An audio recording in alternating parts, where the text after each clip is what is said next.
எந்த திட்டம் தெரியல. நீ செஞ்சதெல்லாம் திமுக செஞ்சதெல்லாம் சொத்து வரி உயர்வு, மின்கட்டண உயர்வு, பால் உயர்வு. சாதாரண படிக்கிற சின்ன வீட்டுல நீ மாசம் மாசம் கரண்ட் பில் கட்டுறவங்க திமுக ஓட்டு போடவே மாட்டாங்க. யாருமே திமுக ஓட்டு போட மாட்டாங்க. மின்கட்டண உயர்வு சாதாரணமா, சொத்து உயர்வு 10 வருஷம் நான் கேட்கவே இல்லை. அந்த உள்துறை அமைச்சர் அதே போல கொரோனா நேரத்தில் பாத்தீங்கன்னா வருமானமே இல்லை. அதிகாரிகளை ஏற்பாடு போட்டு ஜீவோவே போட்டாங்க. உடனே எடப்பாடியார் நாங்க மீட்டிங் போட்டு எடப்பாடியார் சொல்லி உடனடியாக நிறுத்தணும். ஆனா தொடர்ந்து நீங்க ஏற்றிட்டு இருக்கிறீங்க. யாராவது வீடு கட்ட முடியுமா? கட்டுமான கொண்டு எவ்வளவு சாதாரண சொந்த இடத்துல போய் மண் எடுத்தா வந்து வசூல் செஞ்சுக்கலாம். திமுக ஆட்சியில எங்க பார்த்தாலும் வசூல். அது மட்டுமல்ல, திமுக ஆட்சி சட்ட ஒழுங்கு எப்படி இருக்குது? யாராவது பாதுகாப்பு இருக்குதா? சகோதரி தாய்மார்களுக்கு இப்ப கூட நாங்க வரும்போது நேற்று வந்து பாத்தீங்கன்னா 4 பேருக்கு கத்தியில் குத்திட்டான் கோயம்புத்தூர்ல. இந்த மாதிரி கலாச்சாரமே கிடையாது. சட்ட ஒழுங்கு எப்படி இருந்தது? எடப்பாடியார் முதலமைச்சர் அம்மா இருக்கும் போது, நான் அமைச்சராக இருக்கும் போது பாத்தீங்கன்னா ஆறுதல் போலீஸ் ஸ்டேஷன் வந்து பாத்தீங்கன்னா இந்தியாவில் நம்பர் போலீஸ் ஸ்டேஷன் பாதுகாப்பு வாங்கணும். அப்படி இருந்து சட்ட ஒழுங்கு.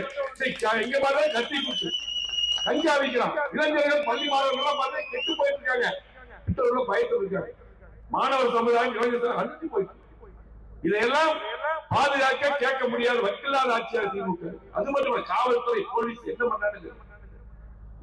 பொதுமக்கள் வரிப்பணம் சம்பளம் வாங்கக்கூடிய போலீஸ், இருக்கக்கூடிய inspector, sub inspector, DSP, SP எல்லாம் பாத்தீங்கன்னா தயவு செஞ்சு மக்களுக்கு பாதுகாப்பாங்க. எங்க பார்த்தா கோயம்புத்தூர் மோசமான நிலைமை. இதெல்லாம் மாற வேண்டும் என்றால்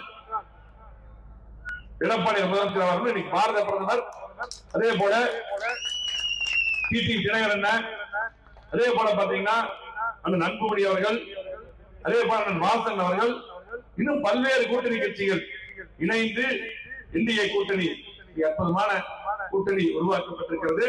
ஆகவே கண்டிப்பாக எது நடந்தாலும் கண்டிப்பாக இந்த எடப்பாடி முதலமைச்சர் அவர்கள் உறுதி என்ன சொல்லிட்டார்? ஹோம் மினிஸ்டர் அமித்ஷாவே சொல்லிட்டார், உறுதியாக அதிமுக ஆட்சிக்கு கொண்டு வருவோம், இந்திய கூட்டணி கண்டிப்பாக வரும் என்று சொல்லிட்டார். மாற்றுகிறதுக்கு வந்தால் தான் மத்திய அரசுல நிதி வாங்க முடியும். இன்னைக்கு பாத்தீங்கன்னா எப்ப பார்த்தாலும் ஏமாத்துறாங்க திமுக. நீ பாத்தீங்கன்னா சும்மா பாரதிய ஜனதா கட்சி தீனத்தலைவர் கட்சி எல்லாம் கிடையாது.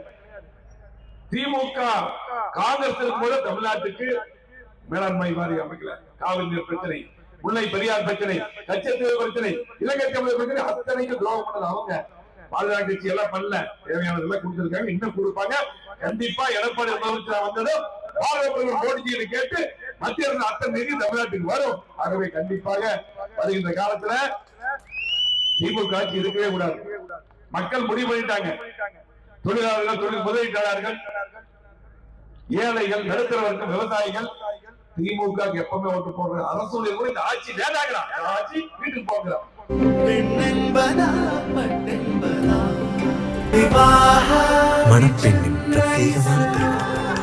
விவாஹா தி சென்னை சில்க்ஸ்.